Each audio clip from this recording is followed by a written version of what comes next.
Morning weekend show, Weekend Deal, Africa's biggest deal, coming to you from the network service of the NTA, Africa's largest television network. My name is Patience Eloy Abba, and I'm always delighted each time you join us on the show. For some time now, our focus on this show has been on the COVID-19 pandemic. Sadly, this pandemic has claimed so many lives globally, and it continues to do so. This morning, we woke up to the sad news of the demise of the Chief of Staff of the President, Malam Abakari, and everybody is sad. We just hope that God Almighty consoles his family, the President, and the entire nation. May his soul continue to rest in peace. This pandemic really has claimed so many lives, and that is why governments all over the world, organizations, private individuals, and different people are coming together to fight this deadly virus. Yes, together we can fight it. Together we can flatten the curve. Together we can contain this virus, and ultimately, together we can make it go away. But we must fight it together. Yes, it is all for one and one for all. Our show today is no different, as our focal point still remains the COVID-19 pandemic. Yes, we're taking a look at COVID-19 and being your brother's keeper. In what way and how can you be your brother's keeper? And that's our emphasis for today, and we have some very, very special guests in the house. I won't be letting the cat out of the bag. We'll begin our show this morning by going straight to the newsroom, just so we know what is happening in and around us. And I'm aware that Joseph Johnson is in the newsroom waiting to take us through the morning news. Good morning to you, Joseph. Good morning, Patience. Thanks for joining us. The presidency has announced the death of the Chief of Staff to the President, Malam Abakari. A statement by the Special Advisor to the President on Media and Publicity, Femi Adesina, says the deceased had tested positive to the ravaging COVID-19 and had been receiving treatment, but he died on Friday, April 17, 2020. May God accept his soul. Funeral arrangements will be announced shortly. The Nigeria Center for Disease Control, NCDC, has announced 51 new cases of COVID-19 in Nigeria, 32 in Lagos, 6 in Kano, 5 in Kwara, 2 in the FCT, 2 in Oyo, 2 in Katsina, 1 each in Ogun and Ekiti states. As at 10:10 p.m. 17th of April, there are 493 confirmed cases of COVID-19 reported in Nigeria, 159 discharged, and 17 deaths recorded. As the federal government intensifies efforts to curtail the spread of COVID-19 in the country, infected persons who have been receiving treatment are beginning to leave isolation centers for their homes. Elizabeth Omori reports on some of the patients discharged in some parts of the country.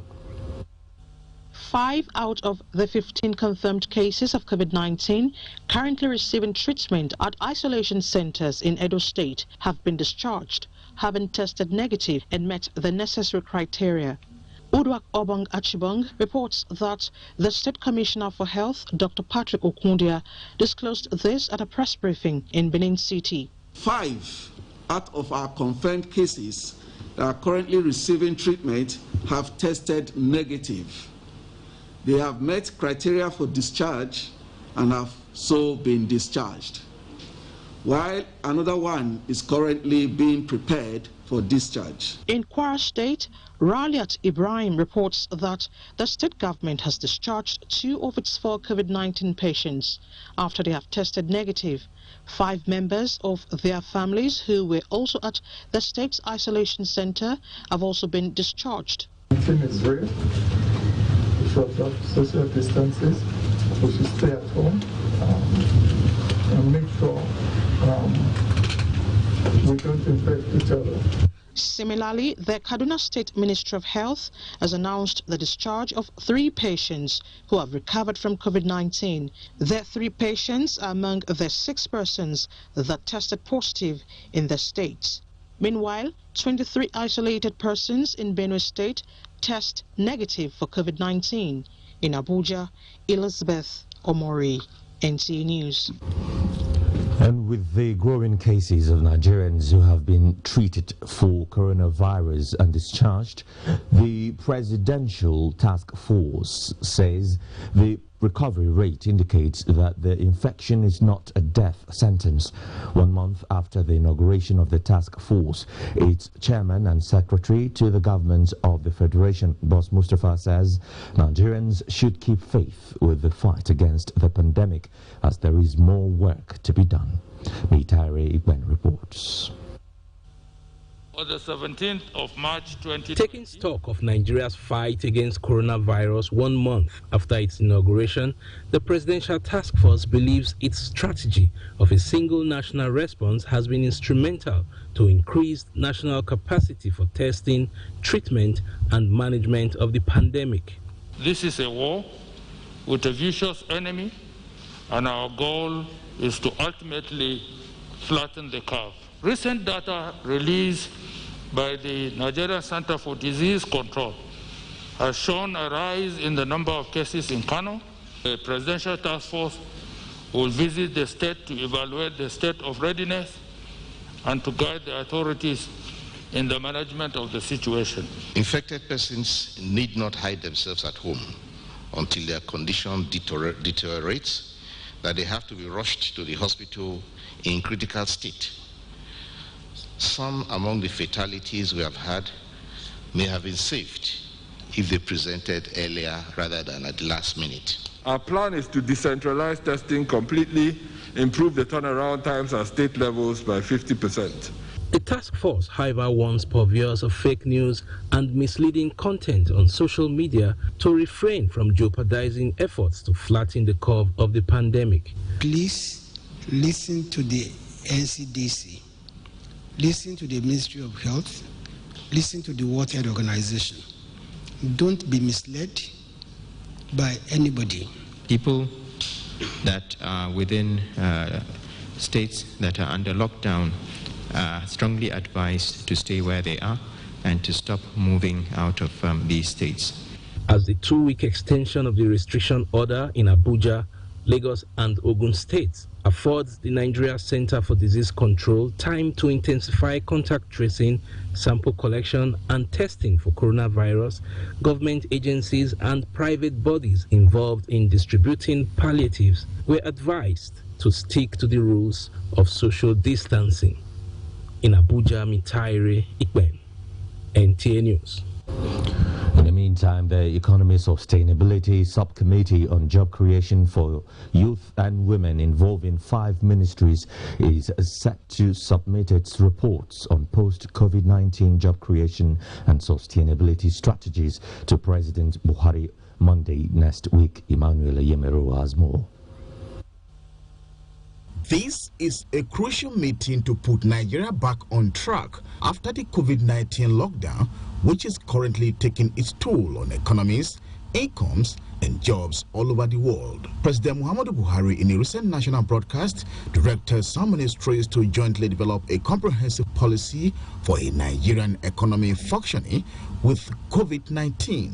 And now, the policy is fast being harmonized. The target being that post-COVID, we want to retain existing jobs and possibly create new ones. In fact, some say that if the recession persists for a long time, that becomes depression.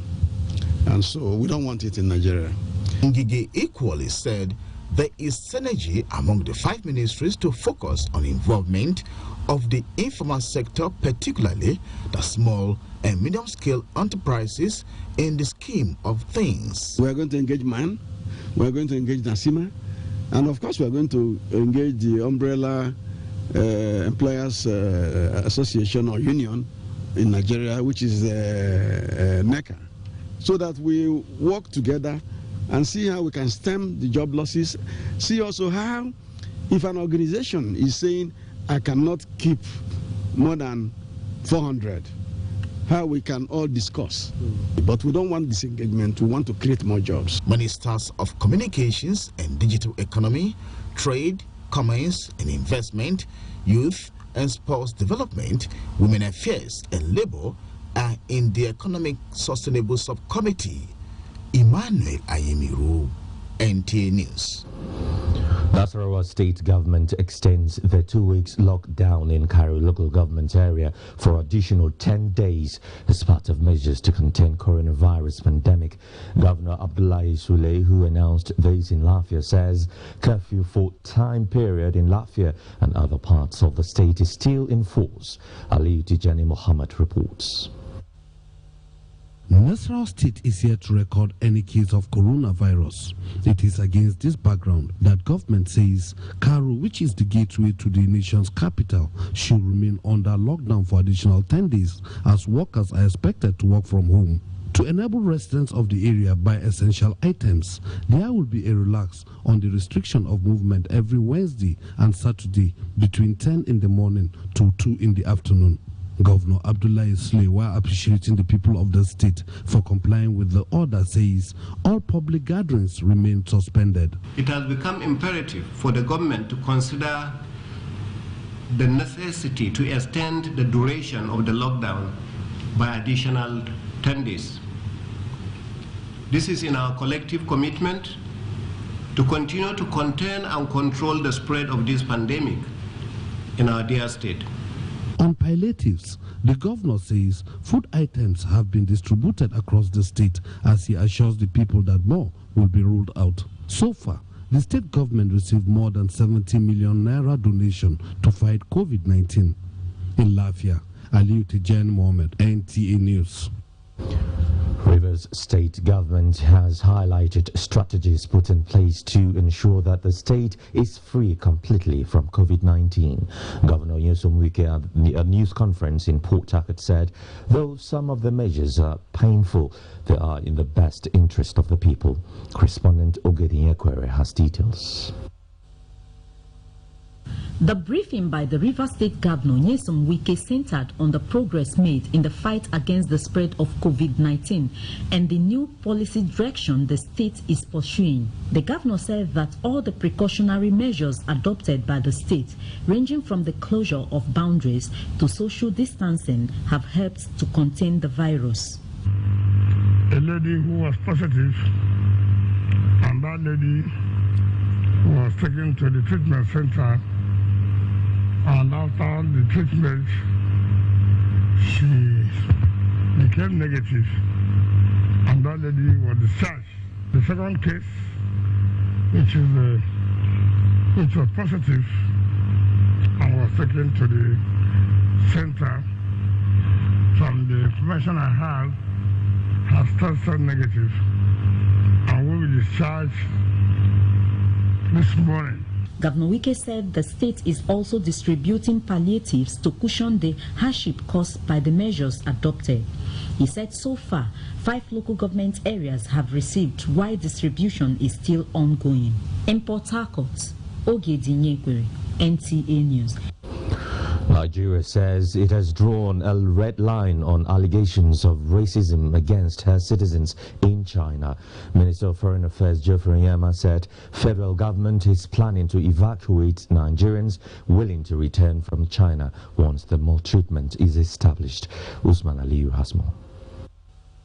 Any situation that smacks of racism is an This briefing is a demonstration of anger and disbelief by the Nigeria's Foreign Affairs Minister over harassment of Nigerians, including eviction from hotels and forceful collection of blood samples in the southern city of Gwangju. Even though the Minister of Foreign Affairs say there are conflicting reports, Nigeria is demanding Chinese government to address the concern. Those allegations, he explained, would be documented to challenge authorities in Beijing. Contrary to what we had believed, that the situation was now fully under control, stabilized, and that there were no longer any issues, it became apparent that there were still very distressing incidents and that it all, that it was almost as if it was an institutional attack on the rights and the dignity of Nigerians and Africans. Before this briefing, the Minister of Foreign Affairs has invited Chinese ambassador who said the government of China is not in support of racism whatsoever. In Abuja, Usman Aliu, NTA News. President Muhammadu Buhari has described as extremely horrifying the news of the death of 14 persons and injury to many from a fire incident at an IDP camp in Ngala, Borno State. Najatu Tijani has details. Reacting to the sad incident, President Muhammadu Buhari directed the Ministry of Humanitarian Affairs, Disaster Management and Social Development to investigate and report the circumstances leading to the fire, as well as advise on ways to avert a future occurrence. He further directed that urgent assistance be given to victims as he prayed for the repose of the souls of those who died in the incident and the quick recovery of the injured. Meanwhile, the Minister of Humanitarian Affairs, Disaster Management and Social Development, Saidia Umar Farouk, commiserates with the families who lost their loved ones in the inferno at the camp for internally displaced persons in Ngala local government area of Borno State. Similarly, Senate President Ahmed Lawan commiserated with the government and people of Borno State over the tragic incident. And let's bring you sports now. Super Eagles gaffer Gernot Rowe joins in the fight against coronavirus, as Femi Johnson reports on Sports Update.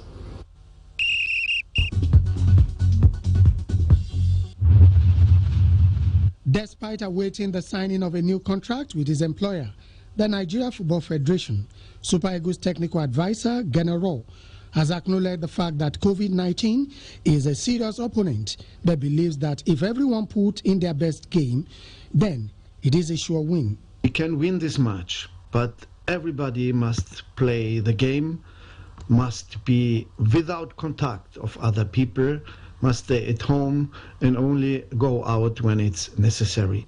In another development, former captain D Tigers Olumide Oyedeji says the postponement of Olympic Games till 2021 is a blessing in disguise, as it will allow the basketball teams to prepare adequately for the games. Pushing it forward give us opportunity to be better and to just make sure we get prepared and we get the best available player.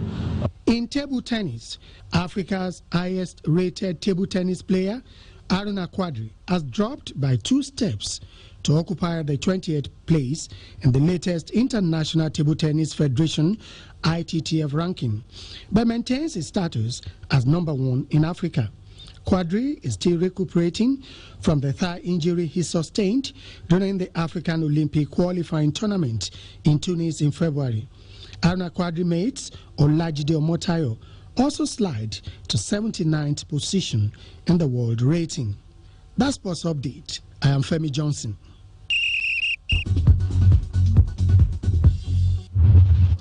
And that's it from here. Thanks for watching. I'm Joseph Johnson. It's now back to Patience in the Weekend Deal studio for the rest of the program. Thank you so much, Joseph. And from Joseph, we'll go straight to the newspapers. Let's see what our headlines today, what the headlines are talking about. I'll begin with the Saturday Sun. And the first story is by the name, the masthead says, Chairman, 3 members of Kano COVID-19 task force test positive. Others await results. Meeting venue shut down. This is the first rider. The second rider says 14 killed, 8 injured in Kano road crash. That is very, very sad. May their souls rest in peace. Below that, we have some stories, and the first one said COVID-19 imposed total lockdown nationwide. The Arewa Consultative Forum shifting. Sani tells federal government, fear North may be worst hit. That story is on page 27. And the next to it, and the story concerns over evacuation of 1,700 Nigerians from UK, China, Dubai. And then there's a rider as federal government summons Chinese envoy over fresh revelations of maltreatment. That story is on page 29 of Saturday's Sun. The biggest story here, and a very sad one at that, COVID-19, Buhari's Chief of Staff, Abba Kyari, is dead. Deadly virus claims 4 more lives as confirmed cases hit 493. That story is on page 3, 24 to 25 of Saturday's Sun. The last story I'll be taking from here is lockdown. Ohaneze demands judicial inquiry. That is on page 30. I'll be moving over to the Saturday Telegraph, and I'll begin with the stories that are on top of the nameplate. The first one says, Monarch, Okoko's death will seriously affect our community. That is on page 6 of Saturday Telegraph. And the next one is Amonike, Nigeria abandoned me when I had injury that ended my career. And that is a sad one. It's on page 15 and 16 of Saturday Telegraph. There's a survival story here. That's a very good one. There's hope. He says, my survivor experience, I was scared when 4 people died in my ward. Olapade, he's a survivor apparently, and he says, COVID-19 drugs are quite strong, make me tired. Yeah, the bigger story here is COVID-19, patients afraid of visiting hospitals. And that is said by doctors. If you want to know more about the story, you have to go to page 3 of Saturday Telegraph. There are some stories by the sites here that says INEC loses computers, copiers, documents to Inferno, says no cause for alarm. That is on page 5. And the contributions to COVID-19 relief fund hits 25.9 billion naira, says CBN. More power.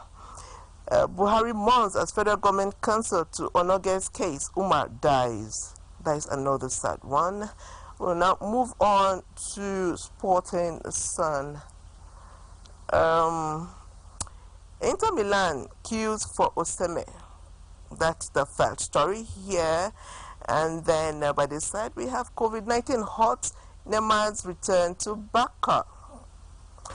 Yes, and then we have Ronaldo wears $2,600 pajamas. Okay, maybe it makes him sleep. Okay, pounds, not dollars, pounds. I'm sure that makes him sleep too, for it to be that expensive. Okay, it's a COVID-19 minister orders seasons to end in 6 to 8 weeks. Enyama open to Chiefs Pirates moves. Well, there's so many stories here. The last story I'll be taking is Joshua, I want Fury fight behind closed doors. Wow, that's a big one. So that's all I'll be taking on from the newspapers this morning. There's more to come. We go on a break. Don't go away.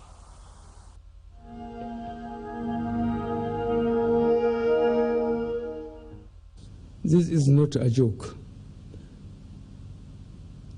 It is a matter of life and death. Mosques in Mecca and Medina have been closed. The Pope celebrated Mass on an empty St. Peter's Square. The famous Notre Dame Cathedral in Paris held Easter Mass with less than 10 people. India, Italy, and France are in complete lockdown. Other countries are in the process of following suit. We cannot be lax.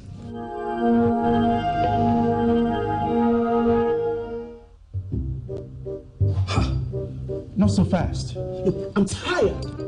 I want to check out of this country for greener pastures. Just calm down for a moment. Please sit down. Do you have a job where you're going to? No, but someone is arranging, Listen, Aliko. Checking out of this country without proper planning means one thing. Unimaginable begin. Eh? I've been in the diaspora, but legitimately doing great things at home and abroad. As I've been saying, without the proper footing abroad, the risk is not worth it. Listen, Alingo, it's better to be home than be trapped abroad, or even end up in prison.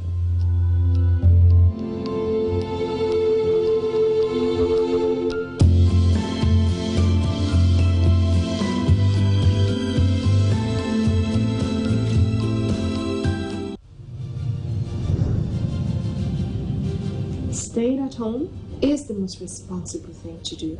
Please, learn a new skill. Be a better version of yourself. That's what I spend my time doing. Prevention, they say, is better than cure. I beg, make we sit down for house. I know some of us want to get back to socializing, but if we don't sit down for house, no good feel happen. Please, stay safe and stay responsible.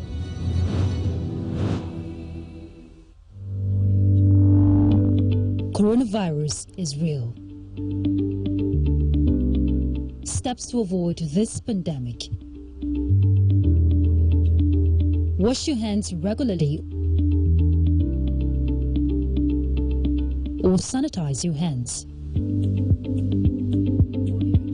Keep social and physical distancing.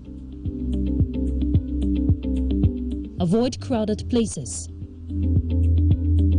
Stay at home unless absolutely necessary. Don't touch your eyes, nose, or mouth if your hands are not clean.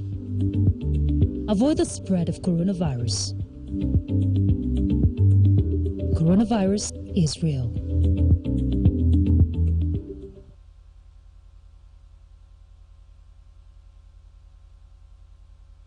The main way coronavirus spread is when infected people sneeze and cough. Small droplets of fluid expelled by cough or sneezes are laced with viruses looking for new respiratory tracts to infect. When a sick person sneezes around someone who is healthy, the virus can land in the nose, mouth, or even the eyes, causing an infection. Symptoms can include fever, cough, shortness of breath. Symptoms may appear within 2 to 14 days. Seek medical advice if you develop symptoms and have been in close contact with a person known to have COVID-19, or if you live or have recently been in an area with ongoing spread of COVID-19. This message is brought to you by the Nigerian Television Authority, NTA, Africa's largest television network. I just don't understand this coronavirus thing. Is it real? See, coronavirus, known as COVID-19, it's a global problem and has killed thousands of people in China, Italy, Spain, UK, US, and other countries around the world. Okay. Now, why are they saying that we should stay home? Because if you go outside and get in contact with someone who is infected, you become infected and then come back home, affect your family. That's how it happens in other countries. Now, please, help me explain what this social distance is all about. See, as we are now, the virus travels through the air and by touch. We must maintain 6-foot distance at all times. Oh, so it's not by washing my hands with soap and water or hand sanitizer that is only important? Washing of our hands regularly is very important. But we must come together and fight this virus like we did Ebola. It is our responsibility to each other.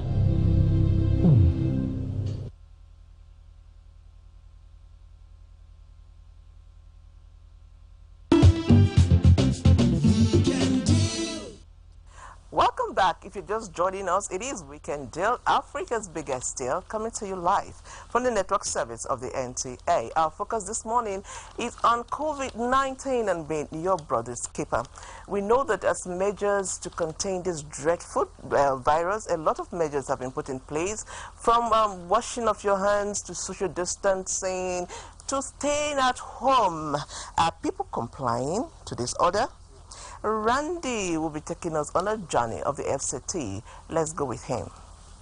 COVID-19, popularly known as coronavirus, has brought the whole world on her knees. And Nigeria is not left out. Rising cases daily, measures taken. Here we have a lockdown, talking about a total lockdown in some states, including the Federal Capital Territory. Such sacrifices are needed to limit the spread of COVID-19 in our country. It's over 14 days and counting now. You know what we are going to do now? Let's take a ride around some areas, highbrow and of course satellite towns, and let's see how people are complying to these directives. Okay, this is the popular districts in the Federal Capital Territory known as Asok Road, and as you can see, people are right in their houses observing the stay-at-home directive. And this is more than 14 days of the lockdown, and as you can see with me, the compliance is totally, we can say 99%, as you can see with us.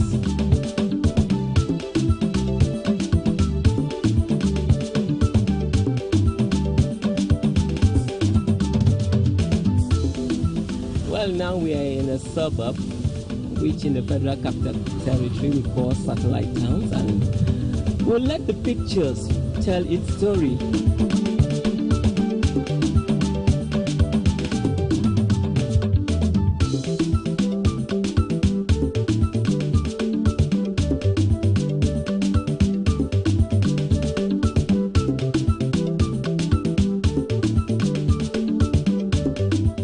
After going through these areas, a question now comes to mind.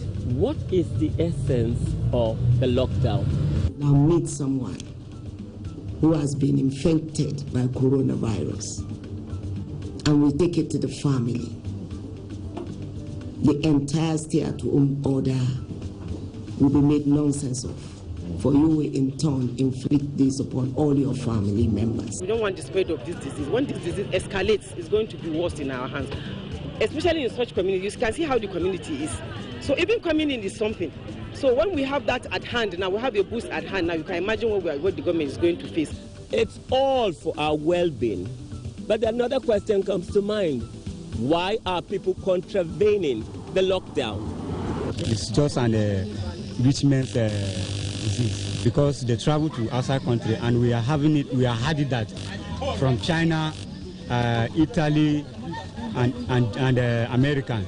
That those are the people those are the country that they have the disease. For me now, I was called by one doctor in this Metama.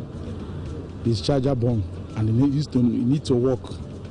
So he called me and said whether I can come out to give him the charger. For this stay-at-home policy to be very effective, we require light in our homes.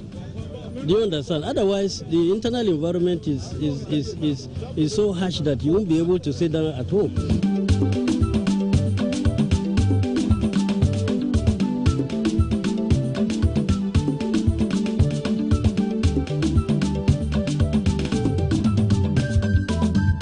Our residents and indigents will continue to be law-abiding while we reach and across to them, the very vulnerable ones, the palliative, to support what they will need to keep the family.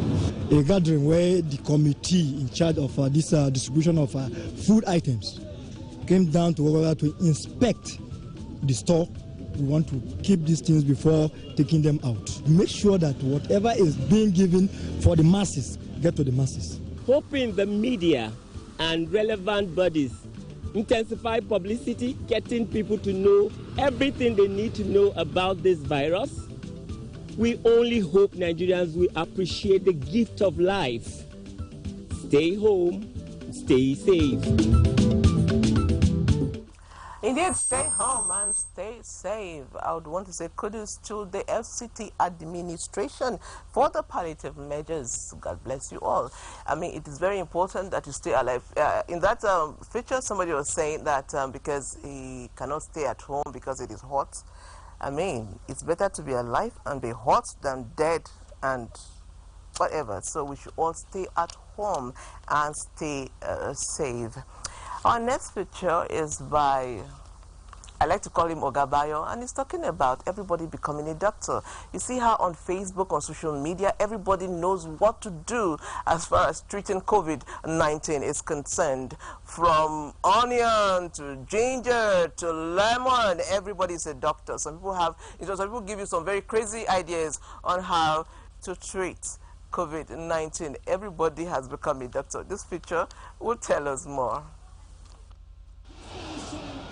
In the sporting arena, the average Nigerian considers himself a football coach. Oftentimes claiming to know more than the certified coach, they can be found giving out unsolicited strategic advice from the sidelines, beer parlors, in buses, and on the streets. However, with the suspension of sporting events in Nigeria following the outbreak of the deadly coronavirus pandemic, these armchair critics and experts have shifted their focus from football to the medical sector. Both online and mainstream media outlets have been awash with claims and counterclaims of herbal cures for the dreaded disease. It's basically what I used when my mother was tested positive for COVID-19. Simply put, everyone is now a doctor. Or at least, they must consider themselves in that light, despite the lack of professional training and never having seen the four walls of a medical school.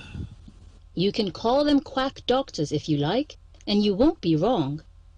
Some claim that herbal medicines will cure the virus, and others believe that the solution is as simple as vitamin C.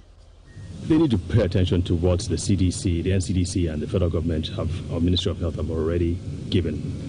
The basic things: wash your hands, social distancing, try not to get into large groups, which of course is social distancing. Those are so important, but to me that's the ground one level. I believe there are three levels of protection. So that's or prevention. That's the first level. The second level obviously is keeping the virus from getting into your throat and your nostrils. If they are there, being able to destroy them and remove them before they get into the lungs, because the virus specifically targets the lungs. And the third level of protection, obviously, is the immune system. You have to really strengthen the immune system. And there are basic approaches to all this. I know people talk about all kinds of things, from drinking alcohol to taking cold showers to hot showers, but none of those have any scientific. Some may end up hurting themselves. Like they just hear a part of the truth, and then they go ahead and now start taking large amounts of whatever it is, like chloroquine, for instance. I understand a lot of people have overdosed themselves on chloroquine without even having the disease. Without even having COVID-19, they just say, okay, they hear chloroquine is good, and they take chloroquine. And from what we know, hydroxychloroquine, which is what they use, is not used alone. It's used with a certain specific antibiotic, and they're now using zinc more and more. In some cases, they're using vitamin C more and more, and they're using specific doses of those things. So it's not just enough for people to just hear that chloroquine works and then just go to the market and start stocking up on chloroquine. You really have to understand the basics, but more importantly, you have to go and see the doctor whenever there's an issue like that. They conjure all manners of narratives, elevating stories beyond the ordinary without any scientific or empirical evidence. When people do claims, claims should be verified, and there are means of verification, and there are scientific protocols that are established to verify claims. So I would want the claimers to follow the due process. For now, no known cure, but we can rather say there are other means in the sense that if we don't have the vaccine and we don't have any therapeutic drugs for the virus, there are other ways we can help ourselves. And the ways we can help ourselves for us is through good nutrition and the boosting of the immune system. And I would want to believe that most of those people who lay claims may be thinking that the ability to boost the immune system means the cure. That is not the cure, but rather boosting the immune system can be a supportive therapy in the management of COVID-19. While the world awaits a scientifically authenticated solution to the pandemic, the watchword remains to observe social distancing, wash your hands with soap and water, sanitize your hands, and do your best to curb the spread. Stay home and stay safe. Again, we can't say it enough. Stay home and stay safe. Whatever measure you want to take, please verify it. And I think the most important thing is always consult the medical professionals if you have any concerns at all. Is the best way to go. Since the beginning of COVID-19, face masks have become very vital. A lot of people want face masks. I mean, most times these face masks are imported into the country, and you go to some pharmacies at times, they'll tell you we do not have because they have run out of stock. But are you aware that here in Nigeria, some very industrious people are producing face masks? Let's go all the way to Abia State to find out more. Elizabeth has the story for us. World over, there is a battle, a global war with a deadly virus, the coronavirus or COVID-19. Diverse approaches have been put in place by different countries as well as different states here in Nigeria to curb the spread and eventually stamp out the virus. Abia State, though with a 0 case recorded, had long begun its intervention steps. They include the 14 days lockdown of the state, the in-depth fumigation of the markets, schools, and other public areas, the creation of 5 isolation centers, and quite uniquely, the creation of Abia Telehealth Support Center for the people to reach experts when they are in need of health advice. And this is your hand sanitizer. And when you come in contact with people, use your hand sanitizer. And also avoid crowded places like market.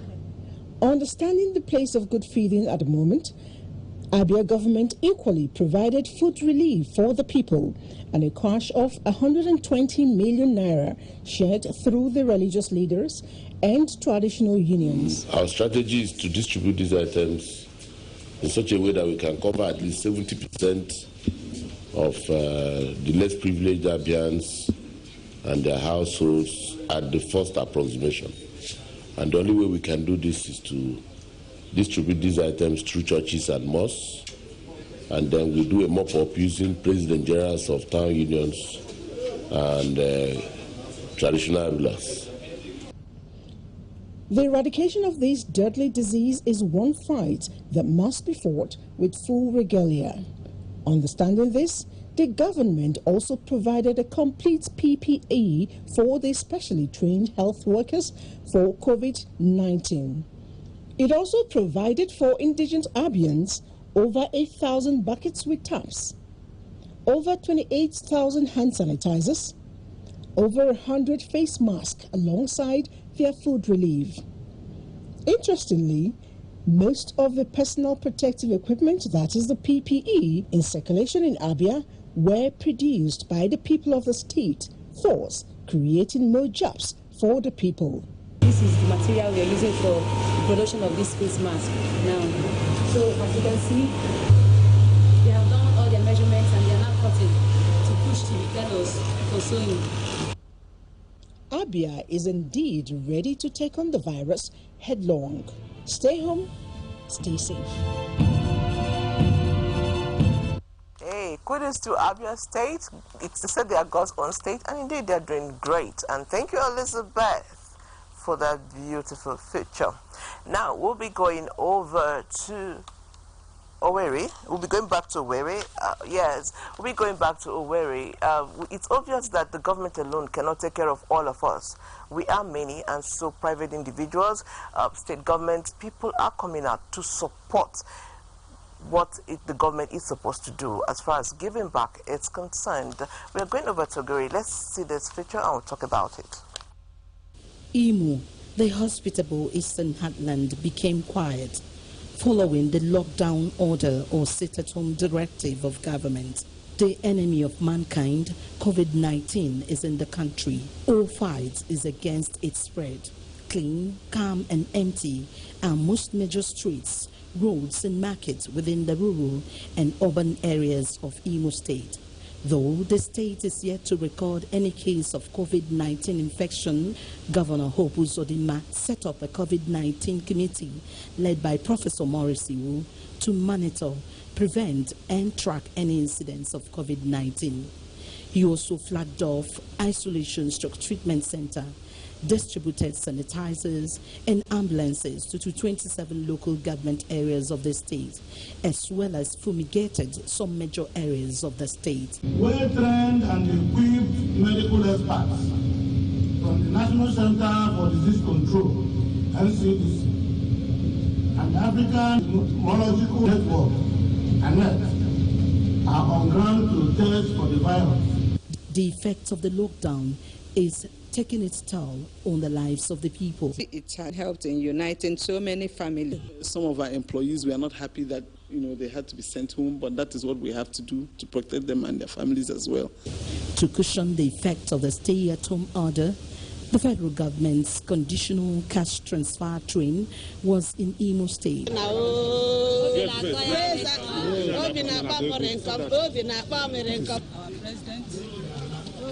Give us this money.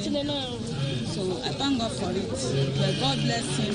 I thank the government very well because they did well for us. Minister of Humanitarian Affairs and Disaster Management, Sadia Omar Farouk, was accompanied by the Minister of State for Education, Emeka Wajuba, and Imo State Deputy Governor, Professor Placid Njoko. We should recognize what government is doing to them.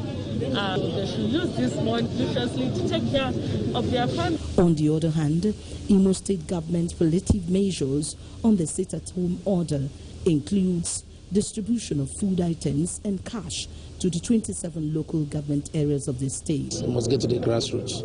I begin to dispatch. In the spirit of Onyagalawaneya brotherly love, churches and good-spirited individuals are not left out in donations to the poorest of the poor in our midst. God has given hope to the hopeless. I'm happy because I'm getting rice. I'm grateful.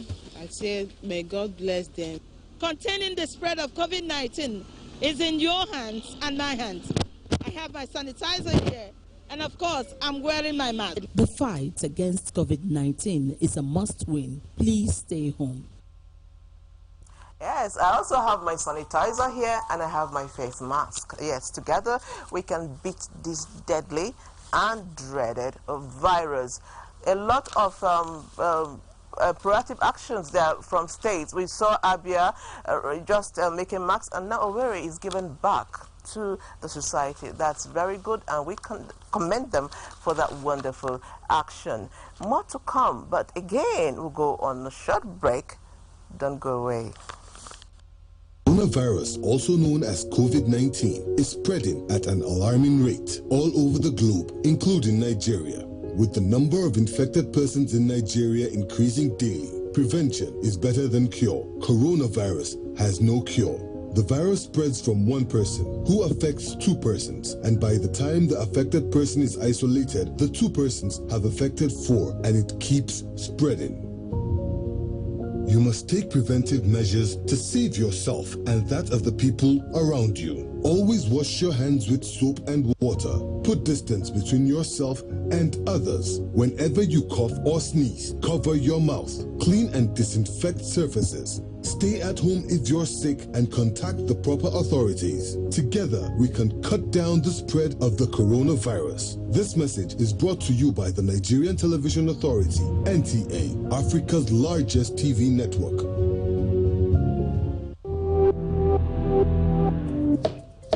Welcome, dear.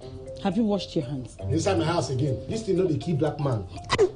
I don't know if it's misinformation or poor hygiene that will kill you first. Coronavirus is real, and good hygiene practice will save your life. Anyway, no hand washing, no eating. I will not take care of it. I was one of the parents.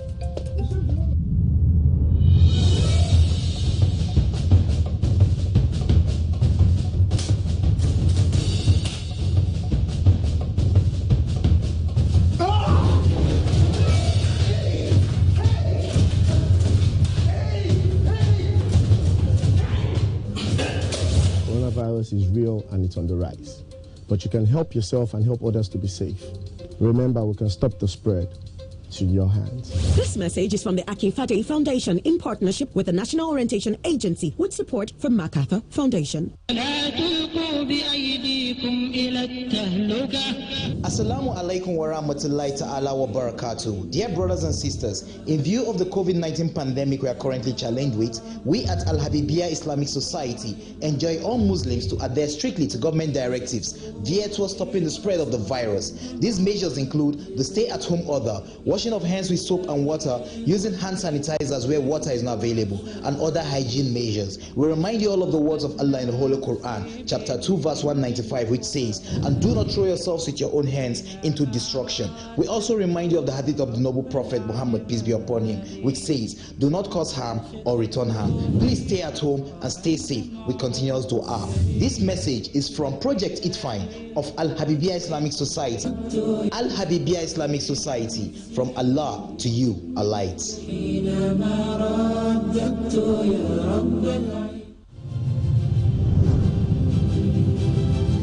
It's time to take responsibility.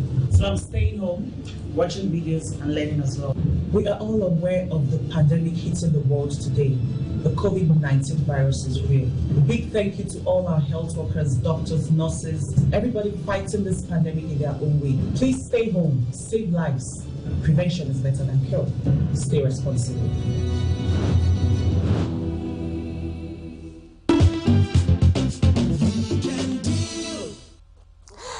Welcome back. The show is still Weekend Deal, and it is your biggest deal on TV. We will be having a guest soon, but before we go, let us, since the beginning of COVID-19, another thing that is real is stigmatization. Why are people being stigmatized? Why? And there's a lot of fumigation going around everywhere. Many states are fumigating their streets and their markets. Why is this happening? Ibadan will tell us more about this. 2 million people have tested positive to coronavirus worldwide, with the United States of America among top countries badly affected by COVID-19. In Africa, Nigeria is one of the countries affected by the virus since 27th February 2020, when the first case of coronavirus was recorded in the country. Awareness has since been intensified to sensitize the populace on the reality and dangers of coronavirus pandemic. Governments at both federal and state are also enforcing some tough but necessary measures to arrest further spread of coronavirus. With the implementation of lockdown, some state governments are taking further steps through fumigation of major public places.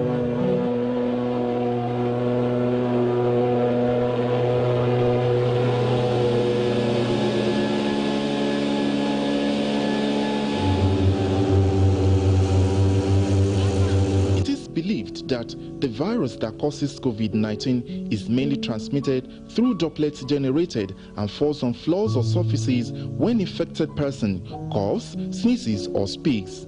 It's based on the unknown lifespan of the virus as soon as it gets down. If we're able to maintain a social distance, the virus is known to live up to about 3-4 hours. Some researchers say it stays up to 7 or 13 hours. The fact that it is not yet confirmed how long the virus could survive on the surfaces makes it imperative for states to further disinfect the environment. Oyo State is not left out of this effort.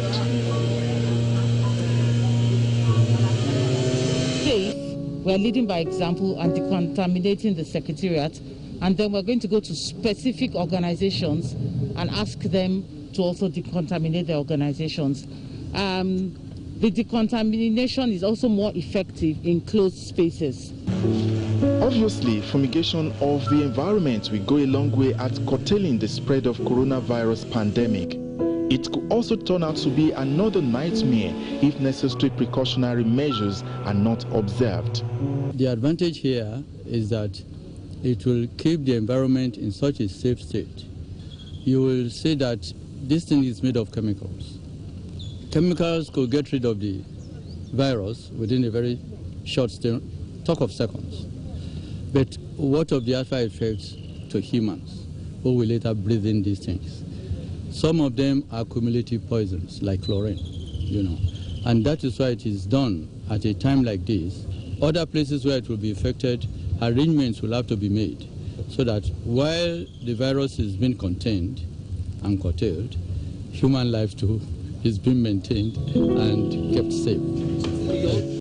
Meanwhile, as the entire world looks forward to winning the battle against coronavirus, there is increased concern about the need to also wage war against stigmatization. According to the UNICEF, there have been reports of individuals being subject to verbal or even physical abuse as their ethnicity was unfairly associated with the virus. COVID-19 is not a death sentence. There is no reason to stigmatize anybody who may be suspected or a confirmed case. We just need to identify them, get them tested, get them treated, and they're back to normal. That's why it's declared as a war against humanity. And this war knows no boundary, knows no status, is waging war against everybody. As the war stands up against COVID-19, so also it is consequential to fight stigmatization to a standstill as a way of having victory over coronavirus pandemic. Welcome back. Like I said before, that feature, we have in the studios two doctors, two gentlemen.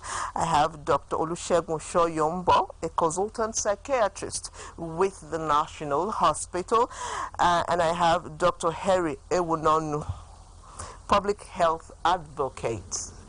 They are both in the studio to go on with us on this journey and throw more light on our topic of discussion. I'll start with Dr. Olusegun. This lockdown, the pandemic, it all. There's a lot of fear in the air. People are anxious. There's anxiety. How are people supposed to deal with this? Good morning, viewers, and thank you for having me on the show. The first thing is that it is not unusual for people to feel anxious in situations like this. You know that usually whenever there's a change, we said the only thing constant in life is change. So whenever there is change, people have to find new ways to adapt to the change. So first, it's not unusual for people to feel anxious. But how are we going to cope with this anxiety? The first thing is to identify what are the things that make people anxious. Yes. Okay? Now, this is bad news all over the place.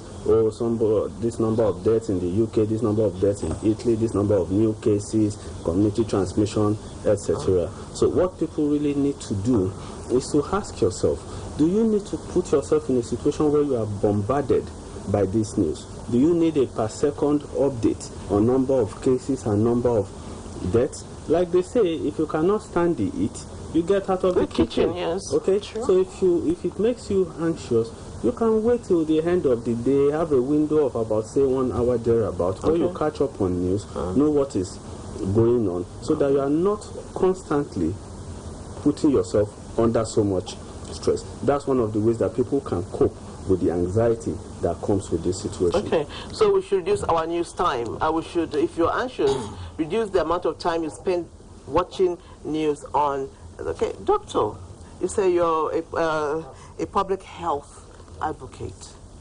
We've had cases where people are not telling us the truth, telling health professionals the truth about their health conditions. We've had one or two incidences like that. People just walk into a private clinic and hide their symptoms, and they later discover that they are actually positive. Why do you think that is happening, and why are people afraid to say that they have contracted the virus? Thank you. Good morning. I think as an advocate, we are speaking from the streets. Yes. The best place to start is to condole Mr. President, the entire presidency, and Nigerians on the demise of the Chief of Staff to the President from the issue we are talking about, COVID-19. Having said that, let me again stand with Dr. Soyombo that this is not strange. It's not a new development. People have always, there's something called malingering. People have always, come to hospital. Some people come to hospital. They will go round and round, all manner of symptoms. until sometimes the doctor starts asking probing questions. Then the truth comes out. Sometimes it could be a week, it could take weeks before knowing this is what actually brought this person to. One, stigmatization, fear of stigmatization. What people, that when I was here, at the last time I was here, I appealed that we don't stigmatize the patients. We don't depict COVID-19 how we depicted HIV, using skeletons, skulls, and so on, where people now associate COVID-19 with death. We appealed that we should even celebrate those who have recovered. Maybe later we decide later we organize party for them and call them heroes who have won a battle. Who have survived. Yes, who have survived. So survivors, the way we treat survivors now will either encourage or demoralize people who are still hiding, their symptoms. But let me say it at this point that it is wicked, utterly wicked. Haven't heard all this information about transmissibility, contagiousness, and what COVID-19 could do, and you still come to hospital. The most essential history here is travel history. And history of those are about people you have made contact with. It is now confirmed we are at the phase of community transmission. The land and air borders have been shut. So travel history, as important as it is, may not be playing so much big role now. It's just to say that I visited my brother, my sister, my friend, who was also having these symptoms I'm having. Say, hey, where did this brother or friend travel? Say, yes. He was even admitted in a hospital some weeks ago or some days ago. That will help the doctor. The doctor is not a seer. The doctor is not a seer. He's just a scientist who integrates information you have told him, you have given him or her, plus all the science he will elicit. It will direct his mind to a certain direction. So, we'll appeal. It's not a death sentence. Give out all the information, including people you have visited, places you have been to, experiences you have had. Whether the doctor asked or not, please volunteer that. Again, the earlier you start having interventions in terms of treatment, the better the outcome. Okay, I would ask you this. Do you think there should be punitive measures for people who hide or who do not give sufficient information about their health status to medical professionals? Yes, withholding information. Especially as COVID-19 is concerned. Because there is a law. Okay. Sections 20 to 30 of the National Health Act 2014 talks about obligation, rights, and obligations of users under the Act. I think there is a provision, criminalizing withholding information, especially of diseases of public health importance. Because this man that is harboring the virus, keeping it secret, infecting others, is a criminal. And should be treated as one. However, the compassion, the sympathy that exists in the healthcare delivery landscape may not permit, this man that is already sick, are you now going to arrest him and put in which detention, in which cell? So the thing is advocacy, appeal, conviction. So the media should help us come out again. The authorities concerned, the NCDC, other state officials should make sure that people are treated decently, so as to encourage them to come. Where they place calls on these agents and agencies, they call, nobody picks their call, they are not answered on time. They are discouraged. Some of the problems we're having. Now I'm going back to you, Dr. Olusegun. We all know that people are now locked down at home. People who hitherto never used to stay with their families all day and now stay with their families all day, and it's affected a lot of people. Emotional health, I'm talking about the emotional health of families. We are hearing of cases of violence and all. What's your take on this? I'll come back to the issue of violence in a minute. I'll latch on to where Dr. Ewunon stopped. These are also anxiety-provoking things. Okay, when you read in the media that people are hiding their symptoms, people don't want to subject themselves to tests or go into isolation, all it tells you is that there is somebody there that is a ticking time bomb that might affect the rest of the population, which makes people further anxious about this illness. So we are all responsible. We all should take responsibility in reducing anxiety in the next person. If I trust you to act right, it reduces my own anxiety. Yeah, sure. Coming to people spending a lot of time together and getting into each other's spaces, this is time for all of us to actually, to take it easy, self-reflect. Now, despite the lockdown, you are locked down with family, but remember that our situation is not like those in Italy and all of those places where people don't even come out of their houses at all. You are still allowed to go for your exercise alone, not in groups. You are allowed to stay outside your compound and all of those things. So despite the fact that there's a lockdown, people can still get some alone time. They can still get some space away from the rest of the family. It's not a sentence. Okay, you are not in prison. You are not sentenced to 24 hours together with people that you don't want to be with. However, people should look at the positive side, get to know each other better. Recognize first that you yourself, you are not a perfect person. And if you want your own shortcomings to be tolerated by the other person, you must be willing to also tolerate the shortcomings of the other person. We do not know when this is going to end, so it makes sense to try and cope, because if you make it a horror, if you make it a horrid experience for you, you don't know how long it's going to last. Okay. Really. Yeah. Okay, now what of people with pre-existing conditions? People have pre-existing conditions like OCD and depression and all, and people who have been told before now you have to relate to people to help you come out of your depression. How are they supposed to handle this lockdown? Thank you very much. People with pre-existing conditions, first and foremost, from the hospital point of view, I want to assure patients that doctors are available to provide treatment. We've continued to run clinics for our patients. We've continued to make ourselves available to renew their prescriptions, to make sure that they don't run out of their medications. Certain pre-existing conditions may be worsened in this state of heightened anxiety. The various anxiety disorders, depression, and other conditions may be worsened. The important thing is this: get information, and get information from the right source. Remember, we started from talking about things that provoke anxiety. One of those things is getting your information from the wrong source. All sorts of fake news all over the place. Oh, 1 million people this. Oh, 1,000 people that. Oh, everywhere is being robbed. Oh, this and that. So get your information from the right source, and we rely on the media to put the right information out there. For example, there's a briefing by the Presidential Task Force.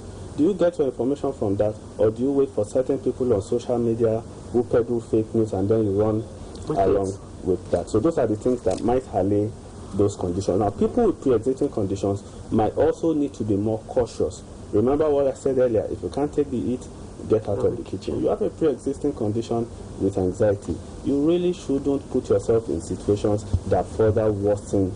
The one that bothers me more is depression. People who are depressed already, and now they have to now be on lockdown. Some of them don't even have family, are single. What should they do?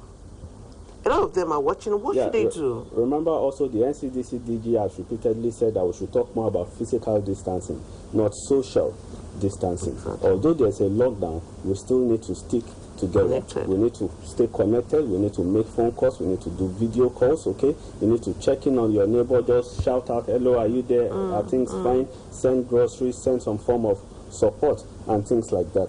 But remember that depression itself is an episodic condition. Usually, it doesn't mean that people are perpetually depressed. So people who have depression, who have been on treatment, who are doing well on their treatment, and they may not be particularly ill now, but we know that social isolation, not being in contact with their loved ones, might make them predisposed to having another episode. But thankfully, we are in a society where we stick together. We are not in a mind your business society. And even in our urban areas where we are tending towards mind your business kind of lifestyle, we should also reach out to one another and be our brothers keepers.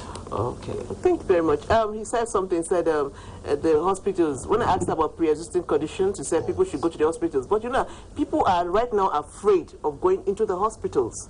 Yes, because they don't know whether the man sitting next to you who wants to see a doctor in the waiting room is a patient. And I mean, so people are afraid. What do you say about that? We are still harping on getting the appropriate information, correct information. Now, the government has given part of the guidelines that it is not even every hospital, public hospital, that has been accredited to treat COVID-19 patients. Yes, sure. 1. 2, private hospitals are not allowed at all until they are assessed and accredited. 3, coming to your point of this man that is coughing by my side, who knows? Hospitals are also not oblivious of the guidelines of maintaining social distance. Social distancing, physical distancing. Yes. So, in case certain hospitals, due to space constraints, they cannot afford to maintain physical distancing, let them start, they call it timed appointments. Timed appointments will make sure that there is no surge. Okay. From 9 a.m. to 12, it's like a market. Okay. They can space it out. Okay. And again, we know that there is a need to enforce this lockdown, stay-at-home order. Okay. Are we time? No, go ahead. The experience of 2014 showed that many more people died from non-Ebola related causes than Ebola itself. So, are there children missing routine immunization appointments? Are there pregnant women missing their routine antenatal clinic appointments? Are there non-hypertensives, diabetics missing their appointments who need refill of their routine medications? Who may likely have stroke if they don't get that refill of their drugs again? So these are the things. So security agents, while you are enforcing the stay-at-home order, please try and use common sense. We have been advocating for this, to look at that person that is coming to hospital. If this man has lied or is lying using hospital, please, he cannot be allowed to go. No person should be dissuaded from seeking health care.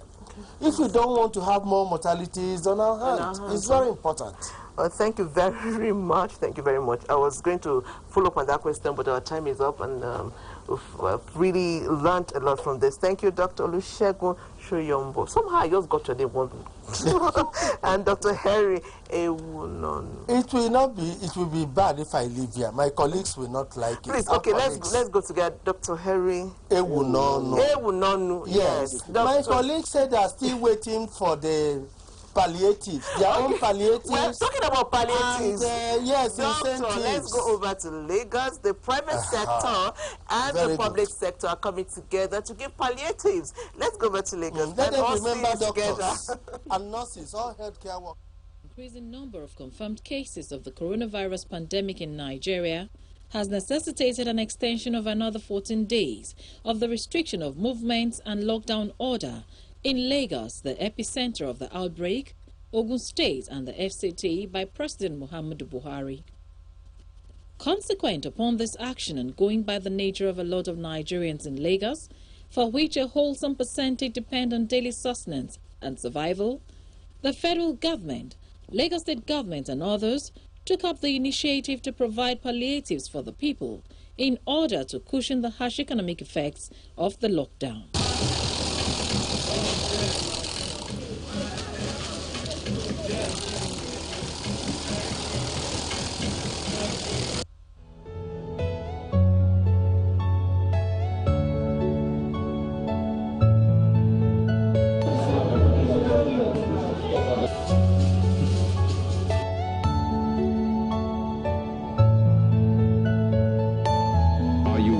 personally agree.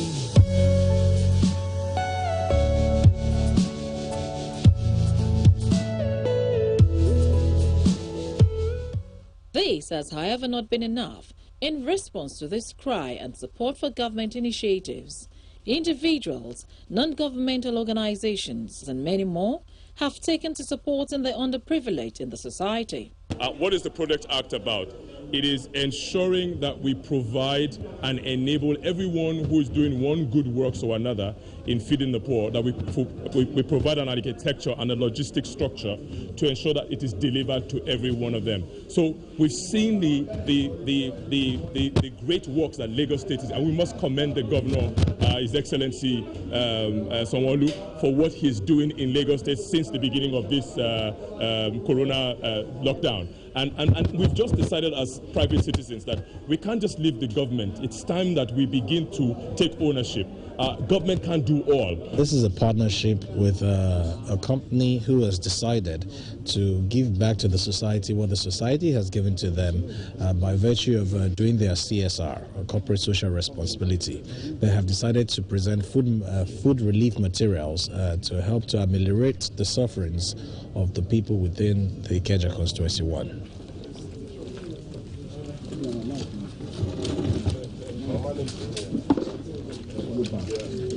We are here to donate food items to Ikeja Constituency 1 in support of the effort of the Executive Governor of Lagos State, His Excellency Babajide Sanwo-Olu.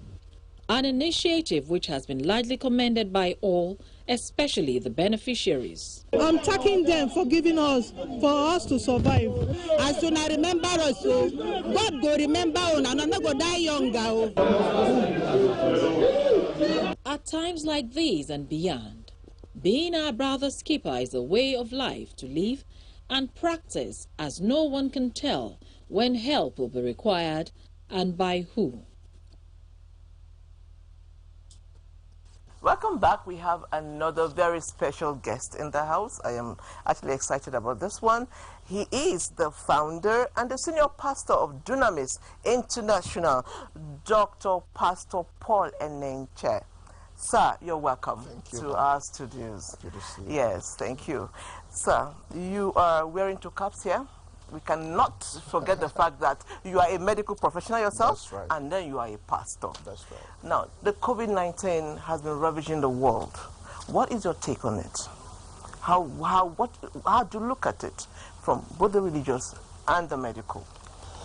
Well, let's start from the medical point of view. Yes, sir.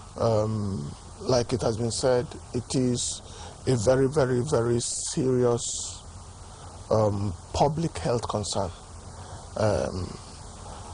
I think that what was called the Spanish flu of 1918 to 1920 yes. Would be something that maybe could have been said to be close to what we are seeing right now. Okay.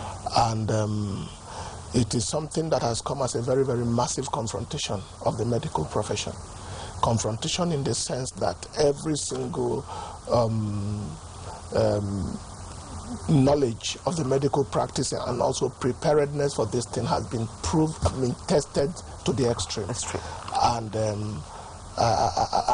now things are evolving. People are trying to find out how do we do this in time to come if a thing like this should come up again. So we see that as a very, very major medical challenge. I believe that we'll get out of it, and I know that if we got out of other such pandemics in history, we'll get out of it. I believe also that many, many new ideas and research and technological breakthroughs and things will come out from this to know how to handle this in time to come. Because I believe that necessity, they say, is the mother of invention. Answers come when there are questions. And that is what I see from this. Spiritually, it is a wake-up call. A very, very, very massive wake-up call to the whole of the world. The wake-up call is in the sense that what we think we can depend on outside of God can fail. We have seen the governments of nations and their highest level of preparedness crumbling under this situation. Western world, the Western world, highly developed nations. You are talking of America battling with all the money, with all the technology, with all the medical expertise, with all the hospitals, struggling to cope with this situation. Talking of Italy, talking of Germany, talking of Spain, talking of China, and so on and so forth. And then you see the governments shaking and literally failing to handle this. You are talking of all the things. You are talking of the economies crumbling. You are talking of the medical field crumbling. So people have to look to God. Then, before we get, I'm going to go to the religious aspect, but you did something wonderful recently where you gave back. You gave so donated some medical equipment to the FCT. Why did you make that move? Like you said, I'm wearing two caps, both as a doctor and as a medical, and as a minister of God, a preacher. First and foremost, the enormity of the challenge. I mean, I could understand it maybe much better than most people. And also from the spiritual aspect combined again, okay, medically is a very major situation. Spiritually, you know that Jesus came for life. He said, I am the way, the truth, and the life. And so when you combine that and you see that life is at stake, and also seeing that from major nations of the world are struggling to handle this situation, I knew without any doubt that it was absolutely impossible for government alone to be able to handle and tackle the situation. So we rose to the occasion to see as little help as we could offer as an organization, as a Christian spiritual organization, to go to any extent to help both the government and the people of the land. That was wonderful. We are proud of you. We say thank you. Thank God. Now, going to the religious part, there are a lot of theories, a lot of conspiracy theories, if you may, that are making the rounds. A lot of people tell you it's end time, that before you know it, the numbers will be given out and all that. So what is your take on that? Without any doubt, every single day of our lives gets us closer to the end of time. That's the truth. It is every day gets a person closer to his death, and every day gets us closer to the end of time. Scriptures, Bible makes it clear that as we approach the end of the day, perilous times, according to 2 Timothy.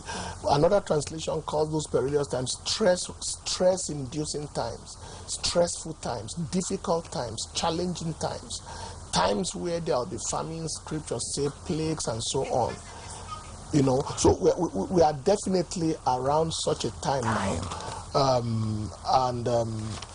People should know. One of the things we're also to know is that this world is not going to go on forever. I think also that the things we are seeing, if I'm permitted to say it, may also be used to remind us of times to come. Because like I tell people, I say that if you don't like the lockdown, you don't like the quarantine, you don't like the lockdown and the situation of isolation, then don't go to hell. Because that is everlasting quarantine. Wow. That is eternal lockdown. That's true. With pain, with horror, and so on and so forth. So this is what I see. I see that we may not be at the very, very tail end, but we are closer and closer to the end. And the issue of the mark and all that you're talking about, I believe that there are major events that will come to be even before that time arrives. But we are very, very close, much closer to the end than last year. Okay. With the closing of worship centers, the mosques and the churches, a lot of believers and worshippers are not happy about it, and they think it's unfair. People come out and say it's unfair. What do you think? Well, definitely it is a very, very serious impact on worshippers, especially in a nation such as this. In a nation such as this, where we have a lot of things we are dealing with, a lot of confrontations, a lot of challenges all around, spirituality is the major hope of most people. I mean, if you look at the level of suffering that people have passed through in this lockdown, you've seen the level of economic situation and financial situation. We came face to face with the reality that the majority of our population have to live daily. They can't even plan for 1 week. They can't plan for 3 days. They have to survive daily. And so once the lockdown came and they can't survive anymore, it became difficult. So church or spiritual religious organization and gathering is the major hope of people. You see people come to church and dance away their sorrow. They worship away their pressure. They hear one word that gives them the hope to live another day. They hear one, and so when people are now cut off from that kind of a thing, then it becomes very challenging and difficult, especially when they are depressed and nobody's encouraging them. They are feeling like they have failed in life and there is no exhortation or message coming. That is understandable on that part. But on the part of the public health and healthcare, I think that the measures taken so far have not been taken with the aim of punishing people. I don't think that was the aim of the measure. I think that the interest of people to ensure that people don't that these thing ravaging civilized nations don't step into our domain, because I don't know how we would handle 10,000 people or how many thousand people, God forbid, at the same time, so that is the balance of the two things. I think that the spiritual aspect, yes, people are very, very right to feel the way they are feeling, because it's like cutting people off from their hope. At the same time, the health and safety of people was put into consideration, especially physically speaking, normally speaking, and medically speaking. That and then the WHO prescriptions and so on. That some things should be done to ensure that community spread and all this thing does not happen. Okay, so I know you have a lot of followership, your ministry and all. How do you keep those people connected? Are you worried about that? About your members all not coming together to worship?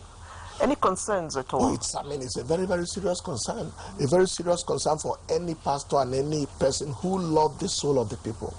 Because, like I said again, scriptures made it clear that we shouldn't forsake the assembling of ourselves together, and also made it clear that people go from strength to strength as they appear before God in His presence. And you don't want somebody who was battling with an addiction, all right? Addiction of alcohol, addiction of pornography, addiction of all those kind of things. And then you don't want them to be away from the spiritual source that helps them to overcome these things. And then, I've discovered that seasons of isolation can bring depression, and then can also provoke addictive behaviors, and so on and so forth. So it's very, I've personally counseled a couple of people. Pastor, my former habit is trying to surface. Someone said, I don't like to stay alone on my own because it encourages masturbation and so on, and those kind of things, and so forth. So you have these challenges, so it's very concerning. But then we have tried our best to maintain ministering to people online and then making them to be in touch as much as possible, and then to put all these things on the social media and then online. So that's how far we've been trying to help the people. Okay. Somebody wrote here and said, Pastor, what do you think? What's your take on the conspiracy theory of 5G and the coronavirus? He says he wants to hear your own... as far as conspiracy theory of 5G, there are a lot of hypotheses that are on in the air right now. And I'm not sure that any of it has been scientifically or otherwise proven. Yes, sir. So I may not be able to speak on that until we have concrete proofs. Okay. Okay. So we are getting messages and... Okay.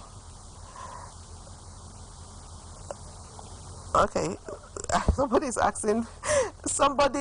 asking for prayers from you right now, but let's go on a break. When we come back, Pastor is still here. The rising cases of COVID-19 in Nigeria, this has raised concern about the country's capacity to handle the outbreak. But so far, government at all levels, health workers, essential service providers, and individuals have been commended for handling the outbreak with aplomb. Though there is no recorded case in Borno State, but preventive measures have been put in place in order to cope the outbreak. Our center is ready, and beyond the isolation center, we've already pre-positioned a lot of personal protective equipment and materials. We've also had a number of consumables and drugs ready. We're already in the process of training all healthcare staff. But as you know, We have instituted and strengthened our surveillance processes, particularly at the entrance to the state before the government announces a total lockdown. The isolation center, the investment hospital, we have a 36-bed isolation center. It used to be just less than that, but because of this, we have moved some areas that were occupying the same building, the infectious disease building, into another facility so that we have more bed spaces. Basic things, we have the beds, we have the rooms, we have some of the basic support systems. The staff, we have to minimize the visitors that comes into the hospital by allowing only very few people that will come and see the relations. We have devised a card system. Any patient that is admitted, we give 2 cards. That's the maximum of 2 visitors that will come with to see the patient. However, in an unprecedented time like this, the role of palliative care have to be adopted to manage the situation at hand, as no time can be better than now to demonstrate solidarity, charity, and empathy in the society as we struggle to overcome this scourge. Because of the passion the women of this organization has, we were able to collect money, that is to donate money by ourselves, to go and then purchase some bar soaps, sensitization items, and then the wash hand basin, and then the face mask, so that we can give to the most vulnerable that cannot even afford. We consider ourselves women and mothers, and we take it as part of a responsibility to ensure that the community is aware, and the people at the grassroots, we reach out to them and they are also aware of this pandemic. We have taken a lot of advocacy and sensitization campaigns across IDP camps, host communities, market areas, and in fact a lot of places. So for us it's a massive outreach because we think we only have one solution, which is the prevention, and ensure that the virus doesn't reach Borno at all. So therefore, there is need for government at all levels to focus and take actions that would directly impact the well-being of its citizens, especially the vulnerable ones in this trying time. I call on the government, there must be economic assistance to the people. I think this is very vital. In a situation where businesses are all closed down, where people are asked to stay indoors, I mean, source of livelihood is going to be difficult. So it's better to look at a way of cushioning. I believe the federal government have already started working along that direction, which is highly commendable. We are asking humanitarian actors to come in partnership with the women-led organization so that we can reach out to as many as we have in Borno State. Social distancing, hand washing, sanitizing, maintaining personal hygiene remain the best weapon to slow the spread of this virus, which the public must adhere to. That's Borno State government. They're doing so many great things, and a lot of governments, Pastor, a lot of governments are bringing up palliative measures, contributing to the palliative measures. Do you think enough is done, and we need more people to come on board to support the government in introducing stimulus to the people? Yes, like I said earlier on, the level of poverty, suffering and hunger in the land was very, very massive and overwhelming before the COVID-19 situation came on. And as ministers and pastors who are in touch with people, we receive all manner of calls, text messages from everywhere. The hunger is so overwhelming. If we commend the authorities for whatever effort is being put in place, but it looks like a majority of people are not even aware that anything is going on in terms of the measures. And so every possible channel that can get these measures down to grassroots people and make it reach people more effectively is highly encouraged. And then, of course, it's something that government alone cannot afford to do. People, private organizations, individuals that God has blessed should come on board and try as much as possible to help the next person and to help as many as possible to be able to survive these times. They are very challenging. Okay. You know, like we've been saying here, one of the measures to contain this virus is to stay at home. And a lot of people are finding it difficult to stay at home. You are a leader, you are well known. We want you to lend your voice to this. Should people continue to stay at home? And why should they even stay at home? Well, I think that the stay-at-home order is just a mixture of feelings. On one side, stay-at-home to a great extent was very necessary. It's very necessary, especially to, like we have said, the spread of the virus and what has happened in other climes like Italy, where initially the people just took it for granted or something, and then just interacted and so on, and then it caused severe devastation. That is on one side. But on the other hand also, the stay-at-home has its own serious challenges. For example, the communities, the financial status of people who have to work on a daily basis to earn survival, organizations and so on, they are feeling the major brunt and impact. So I think that as the time progresses, if there can be a healthy balance between healthy procedures that can prevent the spread of this thing, and then people will be able to also attend to other things that crave for their, I heard the other day that a man committed suicide in the UK from isolation. The psychological impact, the pressure on the mind and all that, But this is an issue of life, and so it's very, very difficult to arrive at. So somebody said here, he said, "Good morning, Pastor." He didn't put his name. He said, "Good morning, Pastor. I want to know why this pandemic is more than the Word of God." I don't know what he means by that. It can never be more than the Word of God. The pandemic can never be more than the Word of God. We have heard, testimonies of how people have been helped and how God has intervened. I believe that as we lift our voices and we continuously look up to God and pray, that God will help us. And I'm sure also that the pandemic, in a way, should drive people more to God. And just make us, like I said earlier, realize the failure of the system and then trust God. Let me give you just one example. A medical practitioner, a Nigerian lady, a woman, a pediatrician, texted from New York City that her colleague, medical doctor, attending to COVID-19 patients, was now hospitalized and in ICU on ventilator.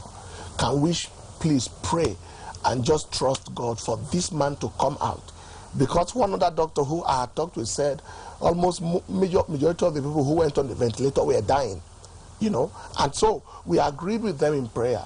And then just 2 days later, she called back to say that this man was off the ventilator and then after that discharged home and is back to work.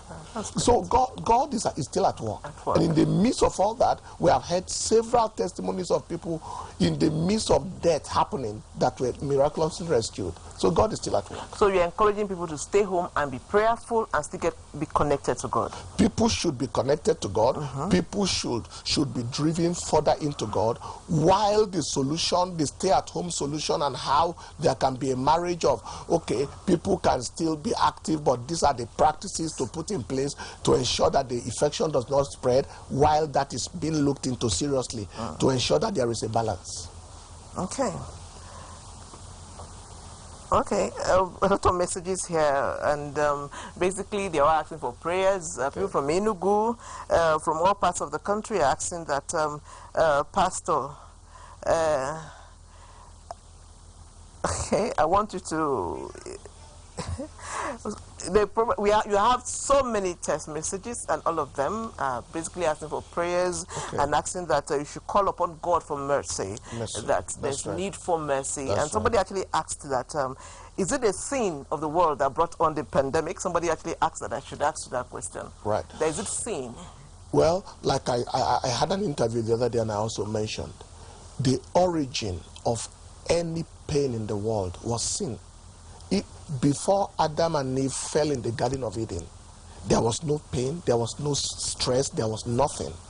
So the major originator of every affliction on earth is sin.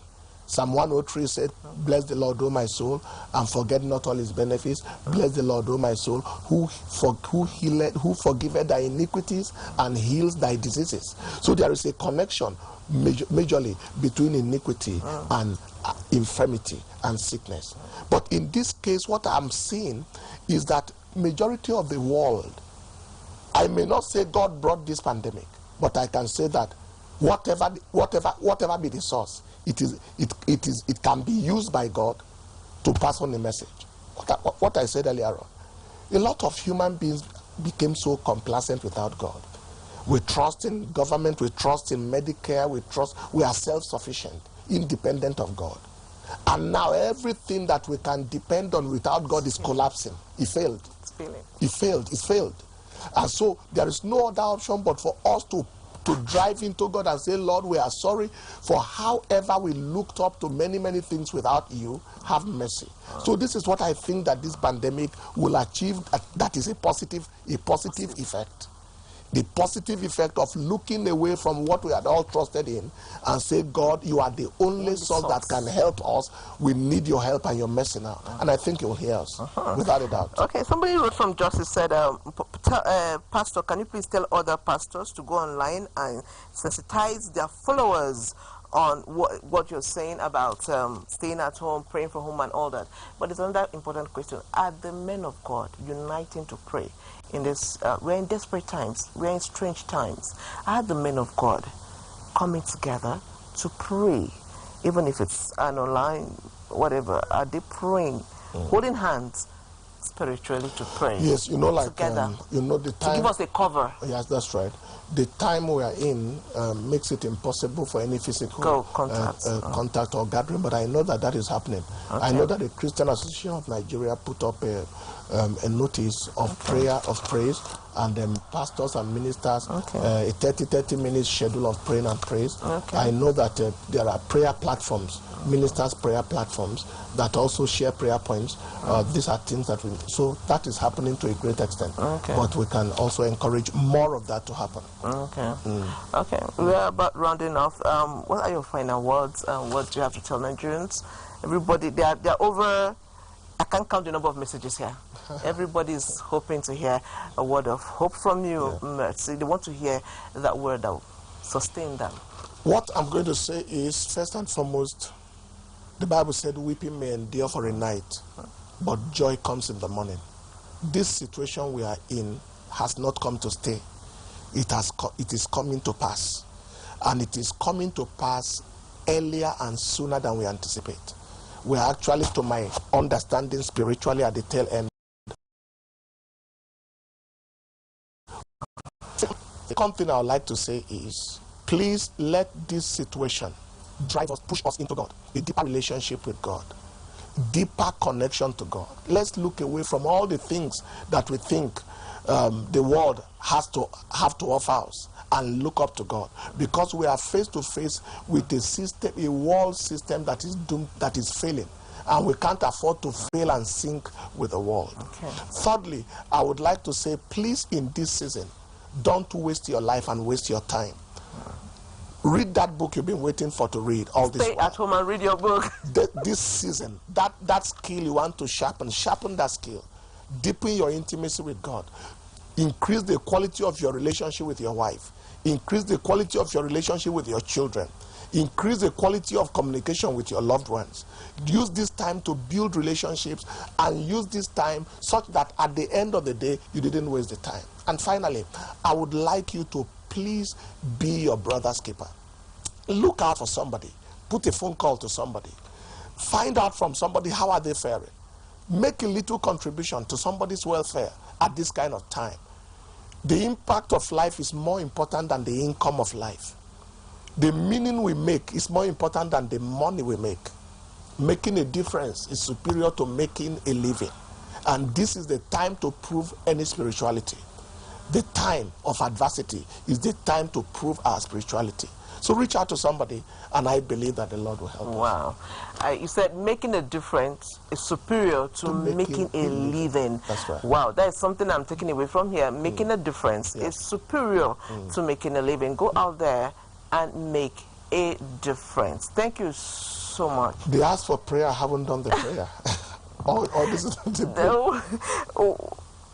Okay, everybody, more than 200 messages here say you should pray. So let us pray. It will be unfair if we don't pray for them. Okay. I pray for everyone watching, and I'm asking at this moment for the help of God and the mercy of God over our land. Father, in the name that is above every name, the name Jesus, the resurrected Lord, everywhere we have failed, we have relied on our strength and relied on our technologies, on our Medicare, and relied on our resources or anything and that has disconnected us from you, or that has made us independent of you as a nation, as a people, as a generation. We ask for your mercy, and in the name of Jesus I ask for help from above and the mercy of God to visit our land and deliver the land of Nigeria and deliver the lands of the earth from this pandemic. We agree together with everyone watching right now, and I ask that you draw everyone closer to you in relationship. Those who are suffering from physical afflictions and infirmity, touch them, heal them, save them. Those who are far from you, bring them closer, show them the way, show them how to know you. And everybody who is struggling now financially and otherwise to survive in this lockdown, send supernatural help. We thank you, Lord, because you have heard and you have answered. In Jesus' name. Amen. Amen. Amen. Thank you so much, Dr. Pastor Polinenche. I am delighted. Thank you so much. And doctors, please be encouraged. Healthcare practitioners, be encouraged. You are in the front line. We value you, we cherish you, we appreciate your effort, we appreciate your labor. Nurses, healthcare workers, community health officers, physicians, chest physicians, virologists, infectious diseases specialists, media, the security, and everyone in the line of duty facing this situation. Please know we love you, we value you, we appreciate you, and we pray for you that in the course of your duty, you will not collide with this affliction. You won't be helping people and then become a victim of the same affliction. Amen. This is our prayer for you. Amen and amen. Thank you so much. We'll go to trending videos and we'll be right back.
Congratulations once again. Yes, thank you, sir. Thank you, sir. Congratulations. Yes, sir. Thank you, sir. What is your name is again? I'm Lawyer Kunle, but I'm now Nepa Kunle. Nepa Kunle. Yes, sir. Thank you, sir. But you have to be here by 7:30 a.m. Yes, sir. I will be here, sir. Have you done this job? I'm ready for this job. Let me just to cause people like, what is there in Nepa job? Very simple. Okay. Thank you, sir. I'll see you tomorrow. Thank you, sir. Thank you, sir, my brother.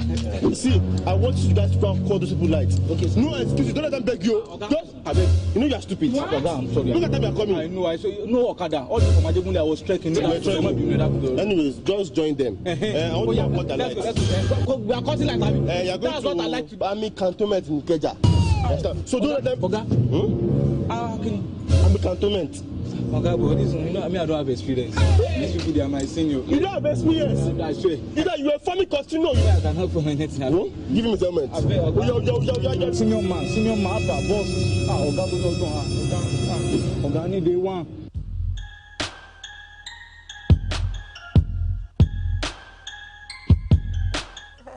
Trending videos making us happy since 1900. Thank you, Bros Wale and Akoni. We always enjoy trending videos. There's more to come, but let's take a little break. We'll be right back. Again, I say stay. Fellow Nigerians, follow the instructions on social distancing. The irresponsibility of the few can lead to the death of many. Your freedom ends where other people's rights begin. The security agencies have risen to the challenges posed by this unprecedented situation with gallantry, and I commend them. I urge them to continue to maintain utmost vigilance, firmness, as well as restraint in enforcing the restriction orders while not neglecting statutory security responsibilities.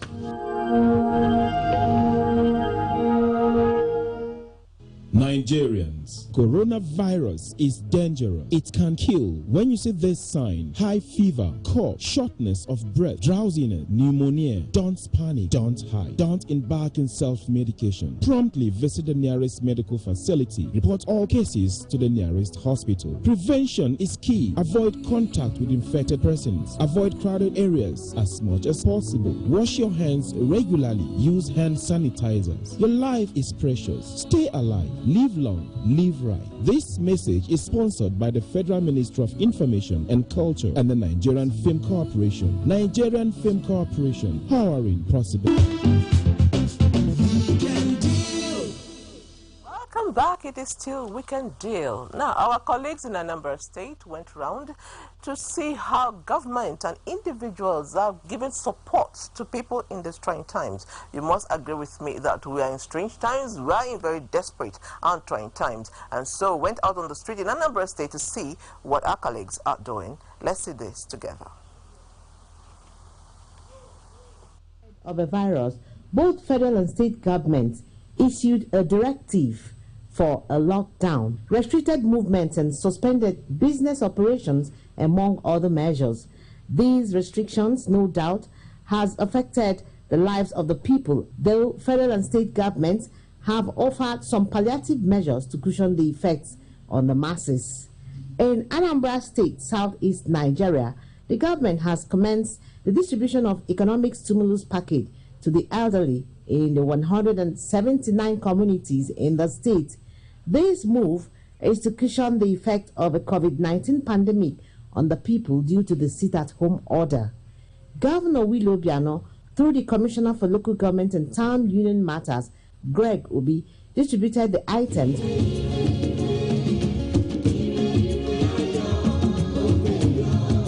This stimulus package is designed to help the elderly in our society through this difficult period.